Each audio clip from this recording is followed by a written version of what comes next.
ಭಟ್ಕಳದ KHB ಕಾಲೋನಿಯಲ್ಲಿ ಸುಲಿಗೆ ಮಾಡಲು ಯತ್ನಿಸಿದ ಆರೋಪಿತರ ಬಂಧನ. ಭಟ್ಕಳದ ಕೆಎಚ್ಬಿ ಕಾಲೋನಿಯಲ್ಲಿ ನಡೆದುಕೊಂಡು ಹೋಗುತ್ತಿದ್ದ ವ್ಯಕ್ತಿಯ ಕಿಸೆಯಲ್ಲಿದ್ದ ಮೊಬೈಲ್ ಫೋನನ್ನು ಸುಲಿಗೆ ಮಾಡಲು ಯತ್ನಿಸಿದ ವ್ಯಕ್ತಿಗಳಿಬ್ಬರನ್ನು ಭಟ್ಕಳ ಪೊಲೀಸರು ಬಂಧಿಸಿದ ಘಟನೆ ಗುರುವಾರ ನಡೆದಿದ್ದು, ಈ ಬಗ್ಗೆ ಗುರುವಾರ ಸಂಜೆ 5:30 ಗಂಟೆ ಸುಮಾರಿಗೆ ಮಾಧ್ಯಮಕ್ಕೆ ಮಾಹಿತಿ ಲಭ್ಯವಾಗಿದೆ. ಸ್ಥಳೀಯ ಆಜಾದ್ ನಗರದ ನಿವಾಸಿ ಸೈಯದ್ ಮೋಸಿಸ್ ಮಾಲಿಕಿ ಅವರು ಕೆಎಚ್ಬಿ ಕಾಲೋನಿಯಲ್ಲಿ ನಡೆದುಕೊಂಡು ಹೋಗುತ್ತಿದ್ದಾಗ ಅವರ ಕಿಸೆಯಲ್ಲಿದ್ದ 10,000 ರೂಪಾಯಿ ಮೌಲ್ಯದ ರೆಡ್ಮಿ ಮೊಬೈಲ್ ಫೋನನ್ನು ಸುಲಿಗೆ ಮಾಡಲು ಯತ್ನಿಸಲಾಗಿತ್ತು. ಈ ಬಗ್ಗೆ ಅವರು ಭಟ್ಕಳ ಗ್ರಾಮೀಣ ಪೊಲೀಸ್ ಠಾಣೆಯಲ್ಲಿ ಪ್ರಕರಣ ದಾಖಲಿಸಿದ್ದರು.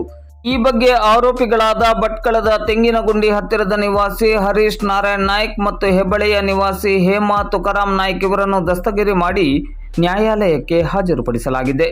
ಆರೋಪಿತರಿಂದ 3,24,800 ರೂಪಾಯಿ ಅಂದಾಜು ಮೌಲ್ಯದ 40.360 ಗ್ರಾಂ ಬಂಗಾರದ ಆಭರಣಗಳು ಮತ್ತು 74,376 ರೂಪಾಯಿ ಅಂದಾಜು ಮೌಲ್ಯದ 928.77 ಗ್ರಾಂ ಬೆಳ್ಳಿಯ ಆಭರಣಗಳನ್ನು ವಶಪಡಿಸಿಕೊಳ್ಳಲಾಗಿದೆ.